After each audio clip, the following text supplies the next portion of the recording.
Assalamualaikum warahmatullahi wabarakatuh. Perkenalkan, nama saya Alifana Nihyati. Di sini saya akan melaksanakan micro teaching 2, Satuan Pendidikan Universitas, mata kuliah belajar dan pembelajaran. Assalamualaikum warahmatullahi wabarakatuh. Waalaikumsalam warahmatullahi wabarakatuh. Selamat siang semuanya. Siang, Bu. Siang, Bu. Wah, semangat semua ya ini. Masih suasana lebaran. Sebelumnya, minal aidin wal faidin, mohon maaf lahir dan batin. Maaf ya kalau selama Ibu mengajar saya banyak salah. Iya, Bu. Minal aidin. Ya, Bu. Ada yang mudik nggak ini? Ica. Mudik Nggak online. boleh mudik ya. Ya, sudah masuk semua. Sudah masuk Smith semua ya ini? Sudah mungkin, Bu? Udah. Sudah, Bu. Baik, kita mulai ya. Minggu kemarin kita sudah perkenalan. Sekarang saya panggil satu, jangan lupa on cam dan dijawab. Dan jangan lupa presensi disepejar, batas presensi sampai jam 3. Arsy Haki Astalini, ada? Hadir, Bu. Rian Dwi Irawan? Hadir. Ya, hadir semua ya. Baik, apakah dari teman-teman sudah ada yang lihat RPS hari ini? Sudah. Ada yang tahu hari ini kita belajar tentang apa? Hakikat belajar dan komponen belajar, Bu. Ya, betul Mas Rian. Hari ini kita akan belajar tentang hakikat belajar dan komponen belajar. Kegiatan hari ini kita diskusi. Tapi sebelumnya saya jelaskan dulu materi hari ini.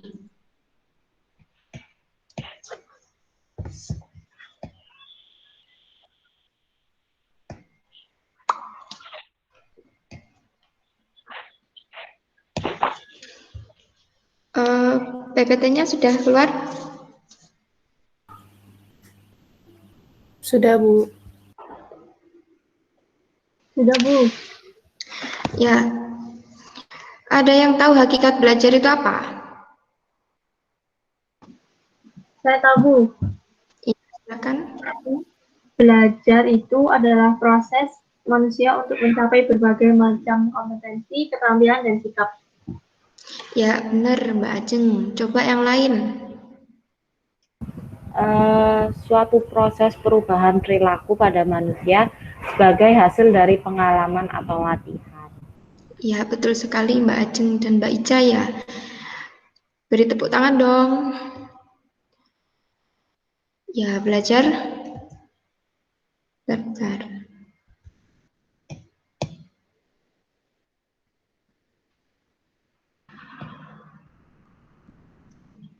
Oh ya, sebelumnya tujuan pembelajaran hari ini yang pertama ya ini mahasiswa mampu menjelaskan hakikat proses belajar mengajar dan komponennya dengan tepat dari paparan dosen. Yang kedua, mahasiswa menjelaskan konsep belajar mengajar dengan baik.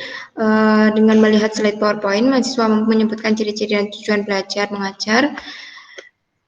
Dengan mendengarkan paparan dosen, mahasiswa mampu menjelaskan bahan pembelajaran dengan benar. Ya, belajar seperti yang dijelaskan sama Mbak Ajeng dan Mbak Ica tadi benar. Belajar merupakan kegiatan dilakukan dengan sengaja atau tidak sengaja oleh setiap individu, sehingga terjadi perubahan yang dari yang tidak tahu menjadi tahu, dari yang tidak bisa berjalan menjadi bisa berjalan, dari yang tidak bisa membaca menjadi bisa membaca. Belajar adalah suatu proses perubahan individu yang berinteraksi dengan lingkungan sekitarnya ke arah baik maupun tidak baik. Definisi belajar menurut ahli yang pertama, Lindgren. Belajar sebagai proses perubahan tingkah laku yang relatif permanen. Yang kedua, menurut Heinig, belajar adalah proses aktivitas pengembangan pengetahuan, keterampilan, atau sikap sebagai interaksi seseorang. Yang ketiga, yakni menurut Glader. Beliau menekankan pengaruh lingkungan yang sangat kuat dalam proses belajar. Yang keempat, Ganye. Belajar adalah hasil pasangan stimulus dan respon yang kemudian diadakan penguatan kembali atau reinforcement yang terus-menerus.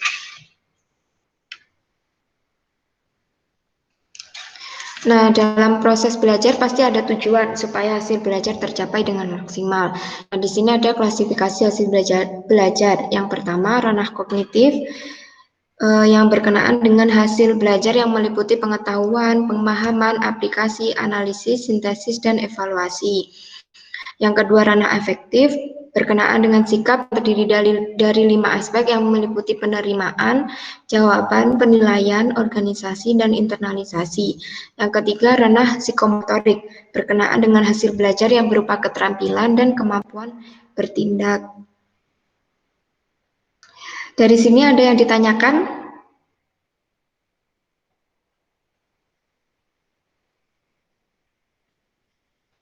Halo, suara saya terdengar? Minuman 10K. Terdengar, Terus Bu. diusir secara halus pakai lagu Marilah Pulang. Ya, ada yang ditanyakan? Dari Bu, ya. saya mau tanya Bu, kemampuan apa saja yang diukur dalam tes pada ranah kognitif?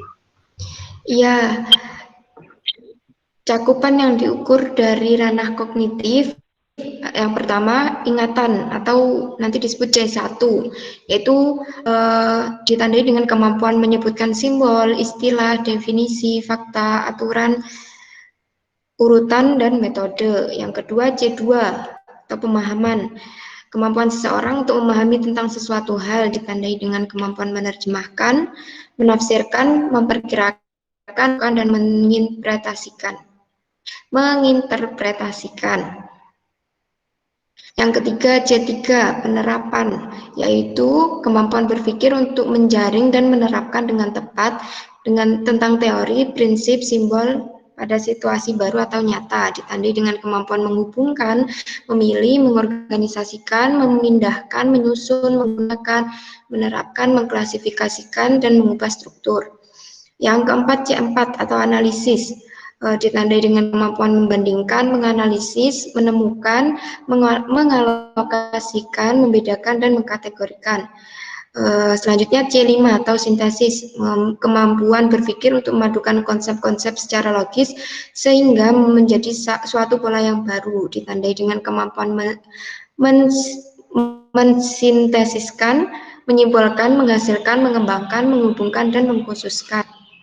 Dan yang terakhir, C6, yakni evaluasi, ditandai dengan kemampuan menilai, menafsirkan, mempertimbangkan, dan menentukan. Apakah ada yang belum dimengerti, Mbak Ajeng?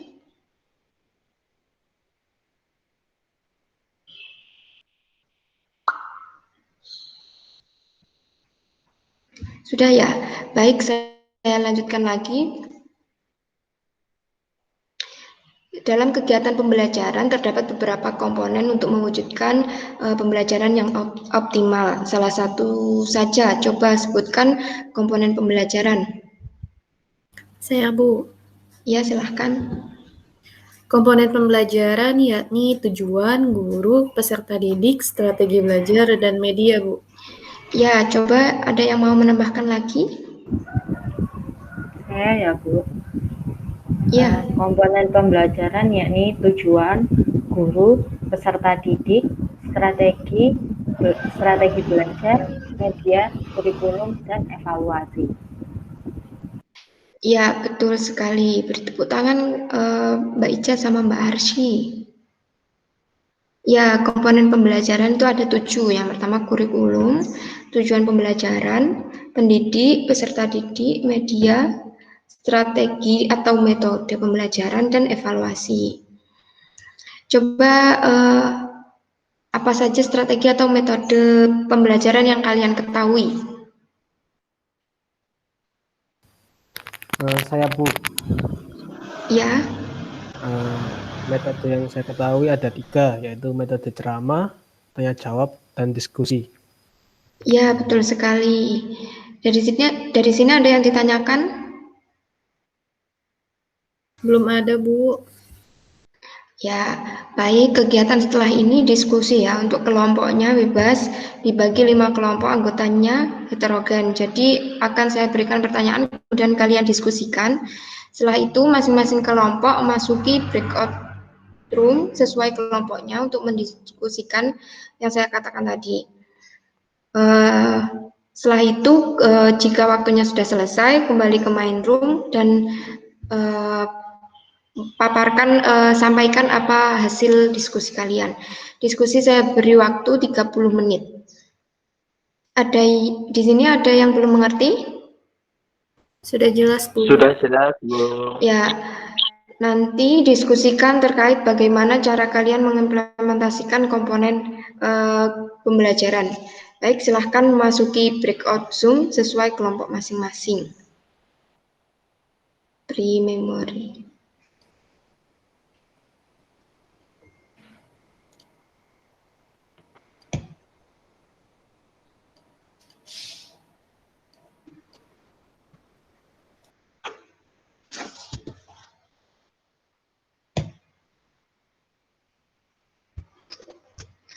Ya, kelompok 3 apakah sudah selesai?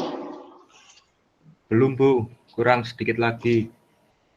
Ya, silahkan dilanjutkan. Semangat.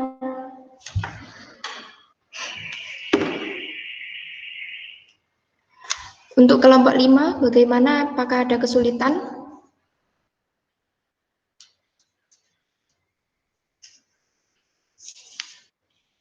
Masih mencari bahan, Bu. Ya, baik, silahkan dilanjutkan lagi. 30 menit kemudian. Diskusi sudah selesai ya, waktunya habis. Sudah kembali ke main room semua ya ini? Sudah, Bu. Sudah, Bu. Baik, silahkan untuk kelompok yang ingin memaparkan hasil diskusi, monggo.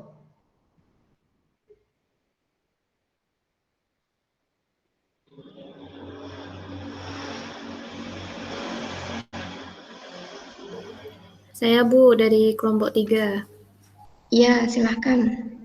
Dari diskusi kelompok kami, komponen yang pertama yakni kurikulum sebagai patokan dalam pelaksanaan pendidikan. Setelah guru mempelajari kurikulum yang berlaku, selanjutnya membuat suatu desain pembelajaran dengan mempertimbangkan kemampuan awal siswa atau entering behavior.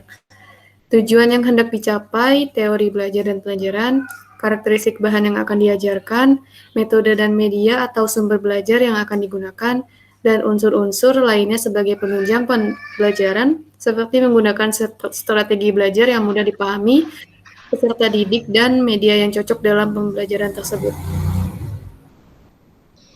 Wah, beri tepuk tangan dong buat kelompok 3. Silahkan untuk kelompok lain yang ingin menambahkan dari hasil diskusinya kelompok 3 barangkali hampir sama. Ya, Bu. Dari kelompok 1 ingin menambahkan. Sebenarnya kurang lebihnya sama dengan kelompok 3. Komponen pembelajaran adalah kumpulan dari beberapa item yang saling berhubungan satu sama lain yang merupakan hal penting dalam proses belajar mengajar. Di dalam pembelajaran terdapat komponen-komponen pembelajaran, yaitu kurikulum, guru, siswa, metode, materi, alat pembelajaran, dan evaluasi. Dari semua komponen pembelajaran, antara komponen yang satu dengan yang lain memiliki hubungan saling keterkaitan.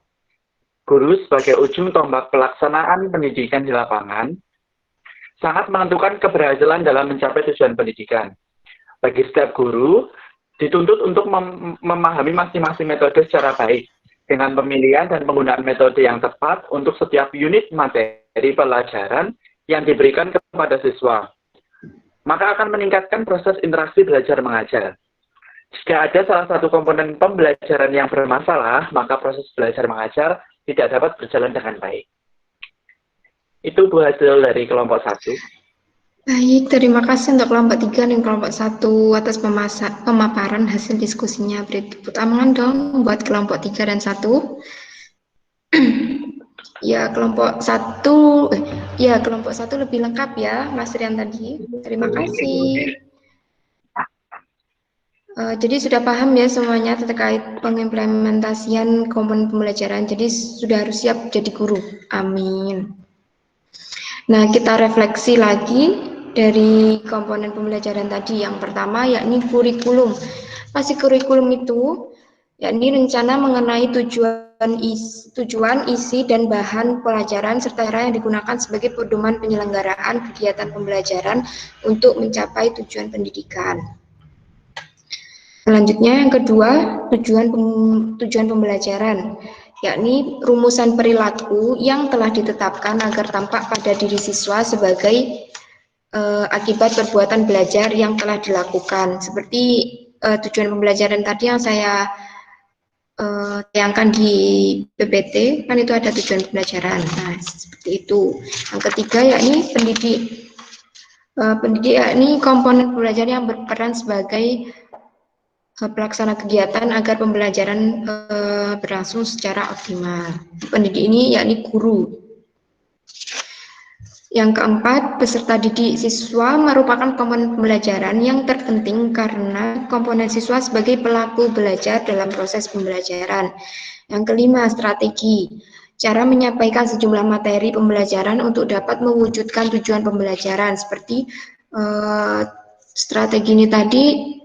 Strategi atau metode ceramah, diskusi, tanya jawab seperti itu.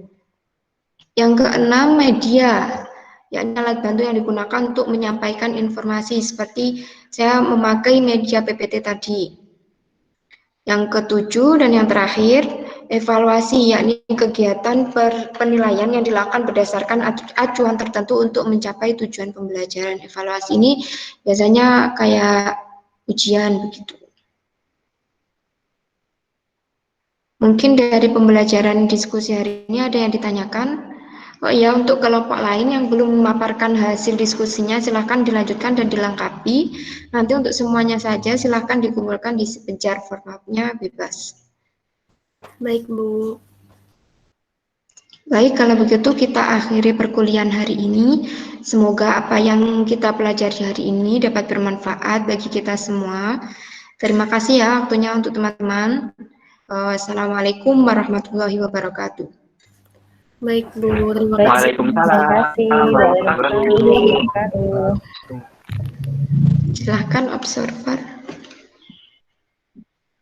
Baik, saya observer keterampilan mengelola kelas dari yang sudah dilaksanakan oleh Mbak Alifana tadi sudah cukup baik. Ada satu komponen yang belum ada, yaitu memberikan teguran kepada siswa yang ribut atau mengganggu temannya. Meskipun dilaksanakan secara online, mungkin terlupa mikrofon belum dimatikan atau bikin berisik seperti itu, bisa ditegur. Kemudian untuk yang komponen penggunaan bahan-bahan yang menantang untuk meningkatkan gairah belajar siswa, memang sudah ada, tetapi bisa ditambahkan lagi bahan-bahan lain seperti modul atau yang lainnya, tidak hanya satu bahan saja, seperti itu. Terima Mungkin kasih observer satu, tidak. Terima kasih. Oke, terima kasih. Ya, sama-sama.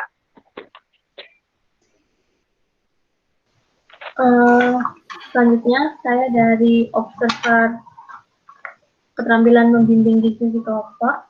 Kalau menurut saya sebenarnya sudah cukup bagus, tapi mungkin di petunjuk diskusi dijelaskan lagi metode diskusinya seperti apa, mekanismenya bagaimana yang lebih jelas gitu. Itu saja. Ya. Terima kasih Mbak Ajeng. Oke, saya Ica Ayu dari observer memberikan variasi.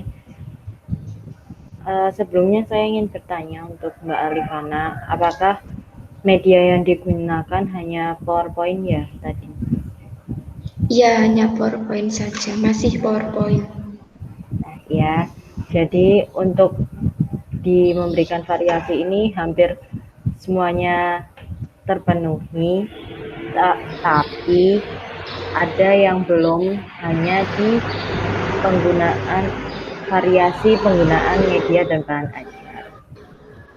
Iya, Sama terima pesan kasih. sedikit, mungkin bisa lebih dibangun kembali mimik wajahnya seperti itu. Iya, terima kasih Mbak Ica. Sama.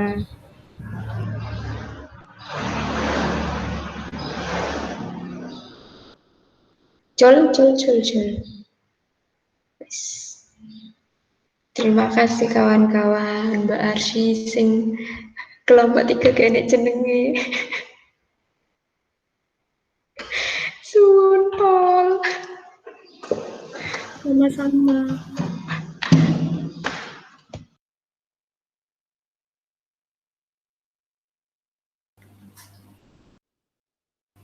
Iki recordnya nggak dimatiin ayo. Apa mau langsung? Bebas. Tapi nanti ngeditnya ngeditnya itu dong. Di-cut dulu.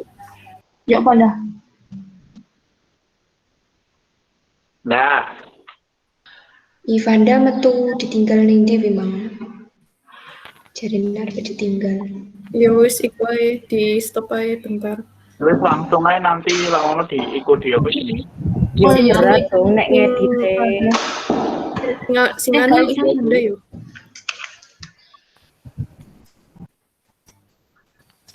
Kak stop Ivanda record. nyanyi dong. Yo stop pencil. Kak iso. Isa. Iso. Gila-gila.